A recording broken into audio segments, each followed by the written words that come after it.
All right. Thanks everyone for joining today's Space Syntax Lab seminar. This is our first session of the new academic year, and I'm really looking forward to a range of themes and perspectives we will be exploring in the months ahead. Today's talk examines how the layout of middle-income homes in Mexico reflects social norms around domestic and care work, and how everyday spaces like kitchens and laundry areas can embody broader gender inequalities. I'd like to begin by introducing Dr. Lucía Elizondo Jiménez, professor at the Tecnológico de Monterrey, where she has been teaching since 2002. Lucía trained as an architect, holds a master's in design studies from Harvard's University Graduate School of Design, and a PhD in humanistic studies from the Tecnológico de Monterrey. Her research focuses on housing, particularly how people appropriate and self-produce their homes, and she is a member of the Sustainable Territorial Development Research Group. Her work has been presented internationally, published in leading journals, and recognized with Mexico's National Housing Award. Next, we have Dr. Ruben Garnica-Monroy, Associate Professor at the School of Architecture, Art and Design at the Tecnológico de Monterrey. He holds a PhD in Urban Environmental Studies from El Colegio de México and a Master's in Advanced Architectural Studies here from the University College London. Ruben's research explores how form shapes everyday life, covering themes such as mobility, land use, and health, often using space syntax and other spatial modeling approaches. His work has received support from a wide range of national and international funders, including the British Academy, IBM, UC Berkeley, and the US Environmental Protection Agency. Finally, Dr. Lucía Martín López joins us from Rey Juan Carlos University in Madrid, where she's an associate professor in the Department of Architectural Graphic Expression. She holds a PhD in architecture from the Technical University of Madrid and works on housing and urban development in the Global South, with a particular focus on cooperation and the design of human settlements. She leads the Penta Research Group, which explores emerging intersections between history and architecture. Her research has been widely published and was recognized with the Research Article Award at the 14th Spanish Biennale of Architecture and Urbanism. And before we begin, just a quick reminder, if you have any questions during the talk, please post them in the chat and we will address them at the very end during the Q&A. And with that, I will like to hand over to our speakers. The floor is yours. Thank you, Simon, and thank you to the Space Syntax Lab seminar for allowing us to share our work in this space. And thank you all for all who came and are listening now. Some disclaimers: English is not a first language, so I apologize if we make any imprudent mistakes in advance. And so, well, today, this is our agenda. We'll start working with our reproductive work and caretaking tasks, talk a little bit about the gender gap in care and reproductive tasks in Mexico, some state-of-the-art on previous space syntax studies on space syntax and gender, a research question on housing. Then we'll observe our results, talk a little bit about the genotype we found and some conclusion and further studies. Looking forward to a wide discussion and questions and see where this takes us. So this research began with a curiosity to analyze how the spatial configuration of housing was related to reproductive and caretaking tasks. So a quick note, just to let you know that we acknowledge that reproductive work may be undertaken by any household member, probably more in some countries than others. Yet in Mexico, as I will show later, this is done mostly by women. And another note to clarify that we refer to social gender as the social cultural constructed identity that define roles and expected behaviors. So with that on hand, Well, we could say that reproductive work and caretaking tasks within the home have been gender spatialized and rendered invisible. So one of the fictions that mostly surrounds around homes is that home is a refuge. So the contemporary dwelling is a refuge. We ask ourselves for whom, right? Maybe not for the ones that are performing these tasks. And as Saida Mucci has often said, for many women, the home is experienced not as a space of rest, but as a site of reproductive labor. And some of the spaces in this reproductive labor don't have the most privileged or easiest places within the configuration to have those tasks performed. So we know as well that the house transmits through its everyday use the culture through which it was produced. So we decided that by looking at housing and questioning ourselves, how was this the configuration hindering or allowing for these reproductive tasks to perform themselves? So we used the gender perspective method done by Rose et al., which aims to recognize, respect, and socialize reproductive and care tasks for the identification and effective and ineffective spatial practices on 5 themes. One is flexibility, the second is the clothing cycle, the third is the hierarchy, spatial and quality within spaces, the fourth is storage, and the fifth is the kitchen centrality and quality. Due to this research was for a journal for a paper, we decided to focus only on 2, the clothing cycle and the kitchen centrality. Next, okay. So just to give our audience a little context on what happens in Mexico. So this is the gender gap in care and reproductive tasks from last year, from the National Survey on Time issue. So mostly women dedicate 39.7 hours a week to reproductive tasks within the home, while men do 18.2. That means women take 2.2 more time doing that. 69% of all unpaid and domestic care work in Mexico is done by them. It is equivalent to an extra full-time job every week. So that was part of our justification on why to look at this on that way. Next. So we did some research on space syntax and housing. Myself, I've done another space syntax using the J-graphs comparing social housing before and after the people change their homes. So most of the work, we've seen that lately there's been a surge on the work done on that. Yet, next, on space syntax and gender, the studies haven't been as much as they had been with housing. Most of the work, even though it comes from, maybe it says here United Kingdom, Japan, and Turkey, but most of the topic of search or objects of study are in Asia. So it was interesting to do this on Mexico. It was another continent in Latin America, and to see what the results might give us. Next.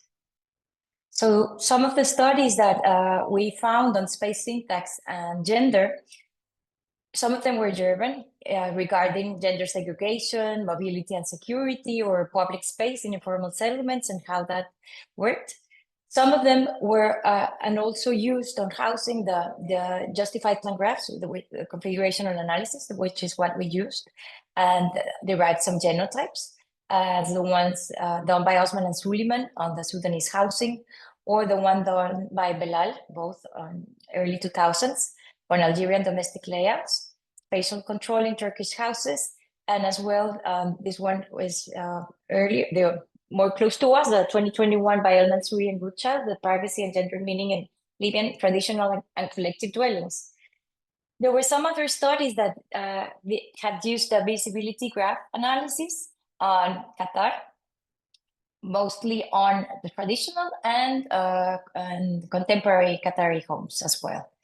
So this made a gap for us to see and utilize this methodology on housing in Mexico and see how these reproductive and care tasks were revealing about the producers' ideologies regarding them within the home. Kansung argues that when houses share similar configurations that reveal social patterns that are embodied in space, and you can get an integration inequality genotype that expresses these household practices. And as you know, this pattern can be identified by analyzing multiple dwellings within the same cultural context. So in order to give you a small picture of how in Mexico we understand and we classify housing, this is, I'm not going into detail, but it's classified into 6 different classes, which is from economy, which is like 40 square meters, the whole built area, up to the very large houses.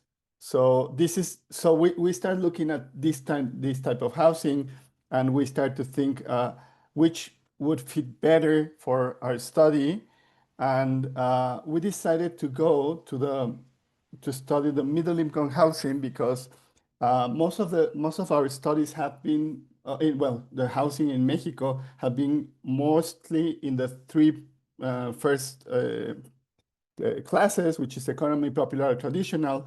But then middle income, and then, yes, we have the residential and residential plus, which is like all these, well, they're not studies, but they are published. But middle income housing is not as big as studied as we have thought. And just to give you another picture of why we decided to study these houses is using this image. You can see the size of one of these developments, which is made by, well, the unit is the picture up in the right,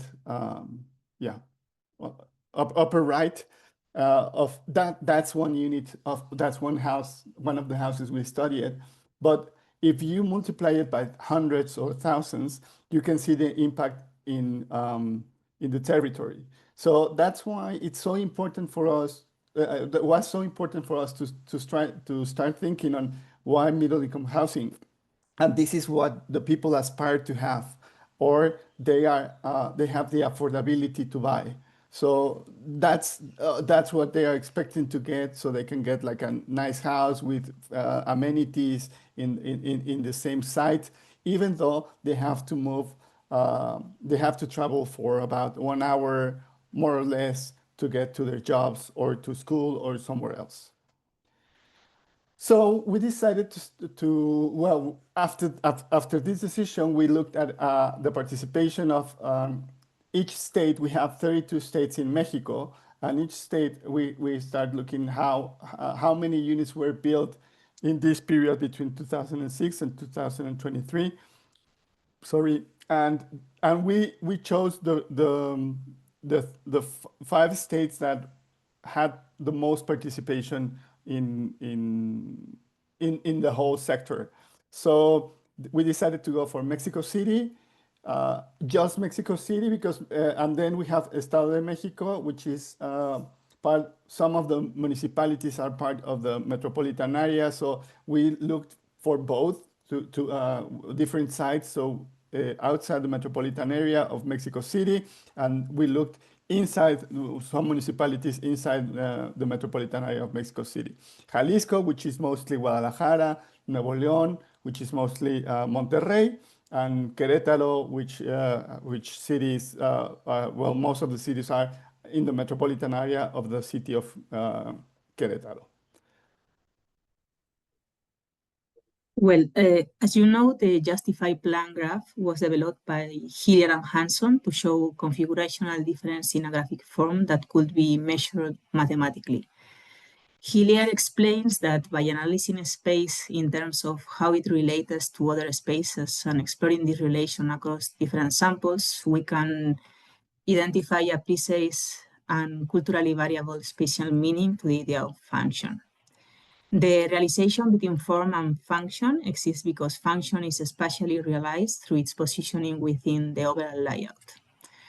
To apply a gender perspective to the house's spatial configurations, we use Reus, Blancafort, and Camacho's method, with aims to recognize, respect, and socialize reproductive and care tasks, and for the identification of effective and ineffective spatial practices.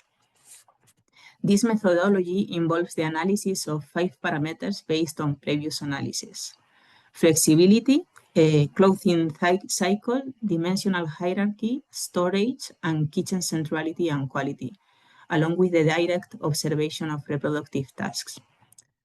From this study, 2 parameters for spatial configuration analysis were selected for our study.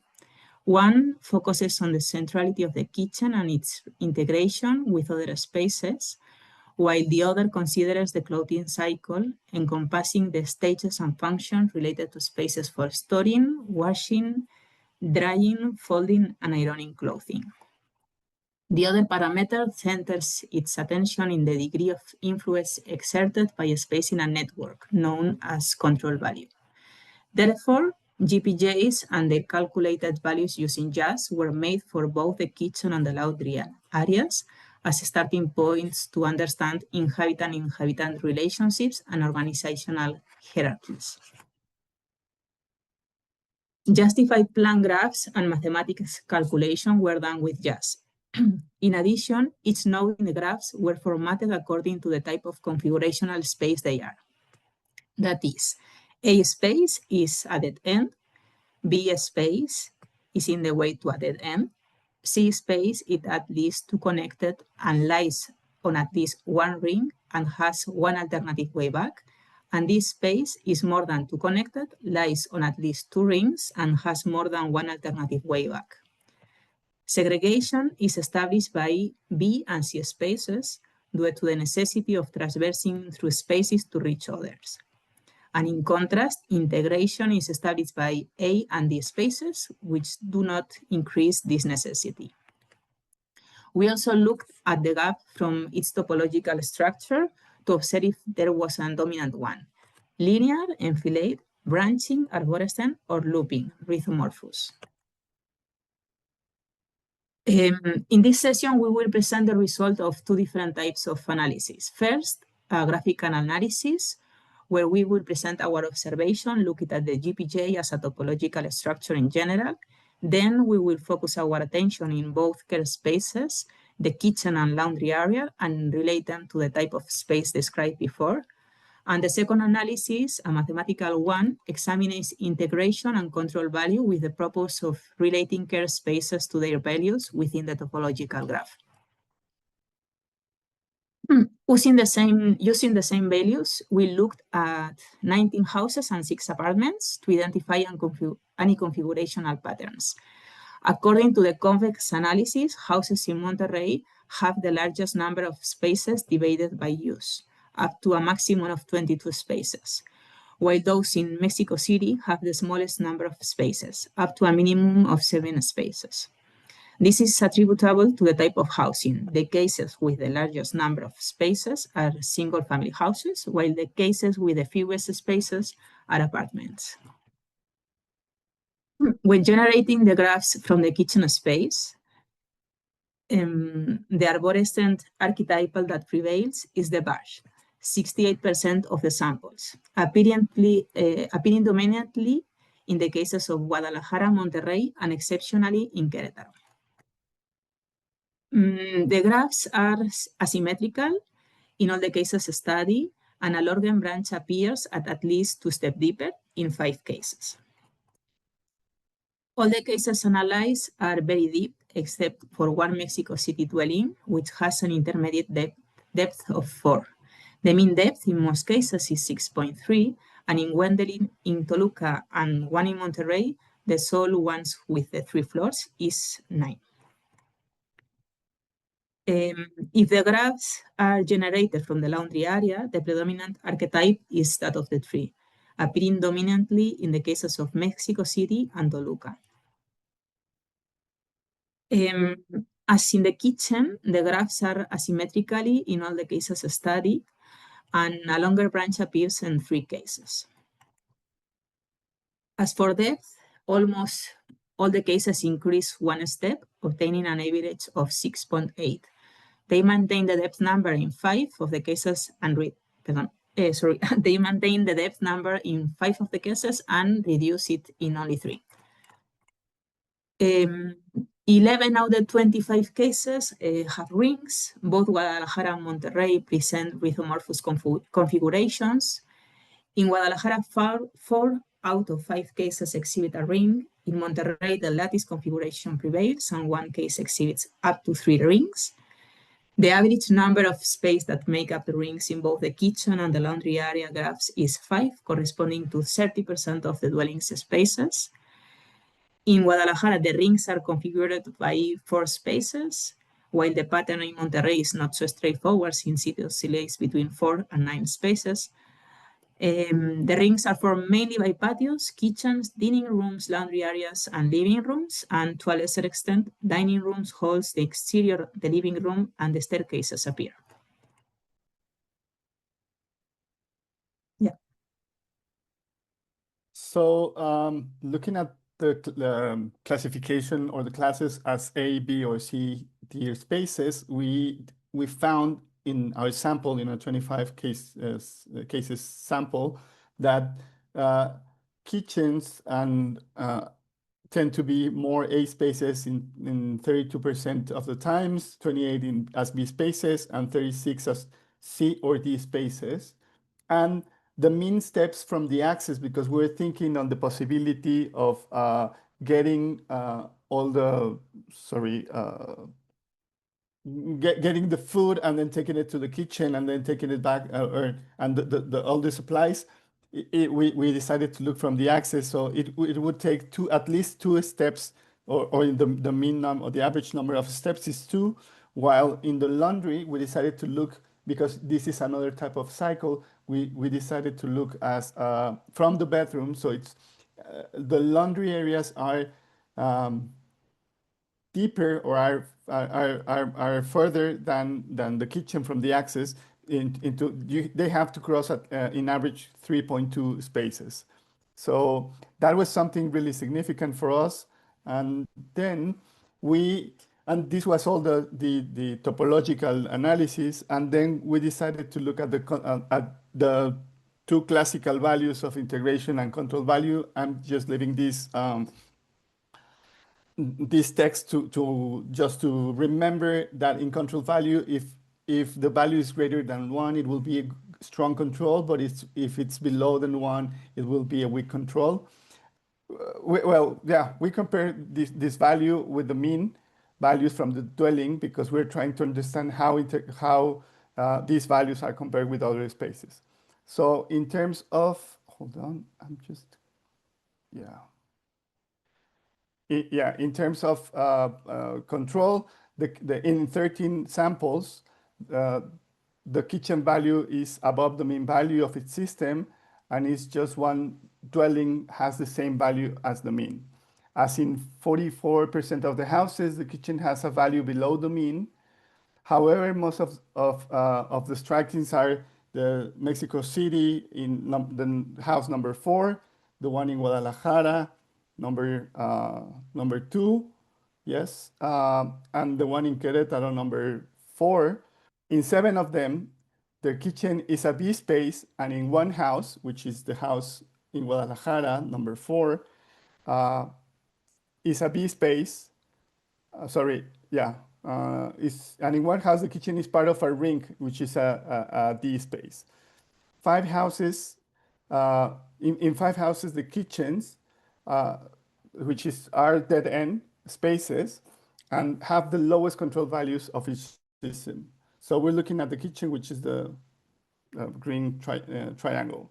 And now looking at the laundry area, the lower average, they have a lower average than the kitchen, which is 0.5, which means that they have a really weak control value. 6 of the cases have this room have a greater value than or equal to 1. 8 of them have a value of 0.5, but they are not the lowest values, and 2 have the lowest values. So we can see here in this one, and hold on, is CM3, this one, they have the lowest values, which are these spaces. Integration values now, yes, in 13 samples, the kitchen value is above the mean, And now we're looking integration in the kitchen, again, the green triangles. And just one dwelling has the same value as the mean. 44% of the houses, which means 11 houses, the kitchen has a value below the mean, but three houses have values close to the system lowest integration value. So which is house number 4 in Mexico City, house number 2 in Guadalajara, and house number 4 in Querétaro. Looking at the laundry area, integration value of 24, well, just one is the exception. They have a really significant low value. But we have, in 2 cases, in Monterrey and Querétaro, 2 houses that have 2 different laundry areas.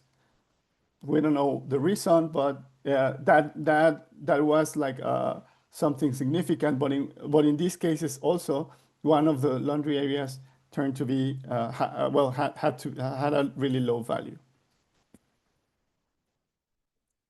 So after looking at all the values, integration and control individually, we did the means for each of the spaces.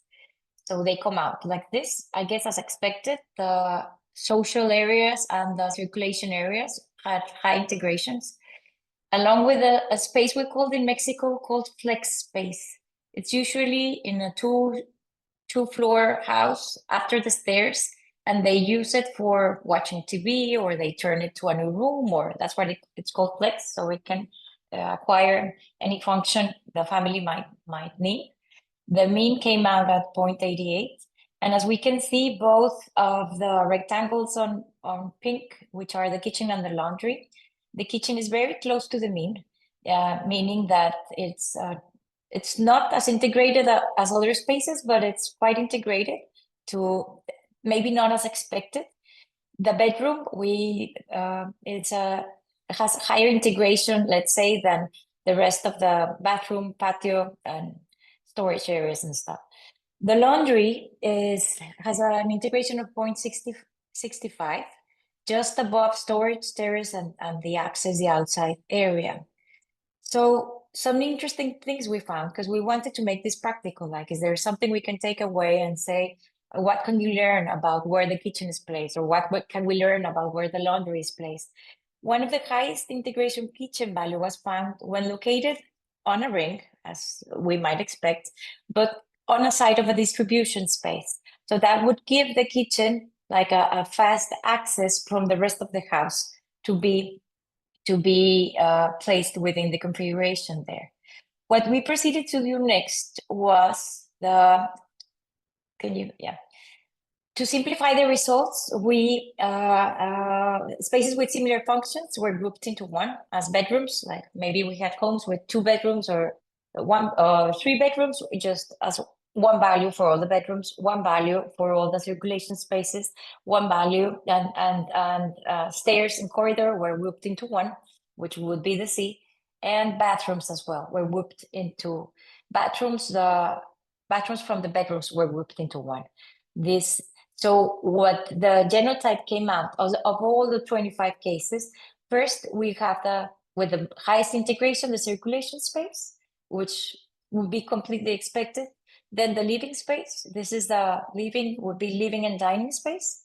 Next, the kitchen, right below the mean, but it will be there. Then we would have, this is a guest bathroom, which most of the houses have, is a half bathroom, or the garage. The outside, not the outside space, the garage. And then we would have, along with like the intimate spaces, the bathrooms and the bedrooms, we would get the laundry area almost at the end, pivoting between the outside or the terrace or the access. So we wanted to see, because we had some apartments in Mexico City, because it's hard to find homes in Mexico City. They will be on the outskirts. That will be Mexico City no more. That will be on the middle housing, to see if there was some difference. So we can see here on the both graphs below that the apartments, they privilege more than the corridors, would be logical, I guess. The living spaces, which sometimes they themselves become corridor as well. Then we would have the kitchen. Then we would have the bedrooms and the bathrooms, and almost at the end, the laundry areas, or the outside, or a small terrace. They would have a balcony, let's say. And houses, they would have first the circulation spaces.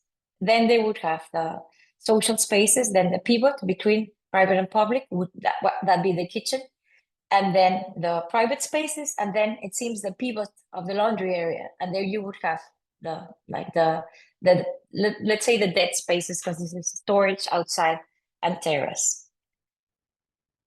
Okay, so both care spaces are below the mean. The kitchen has a more privileged position, we would say. The laundry spaces are highly segregated. So at the end, a lot of questions came to mind. We wanted to see how might this be interpreted, and say, how was the kitchen 40 years ago? Or how was the kitchen 30 years ago? Has it changed? Or has the kitchen always been on that position, like in a pivot between the social spaces and the private spaces? So is this like a functional genotype, or is it a concealment genotype? So this took us as well to, and made us remember some literature from before, no? Javier Montes, the Spanish architect and theorist, usually said that there were two Europes: those that hanged their clothes on the front of their homes, and those that hanged their clothes on the patio, on the back of their homes, you know?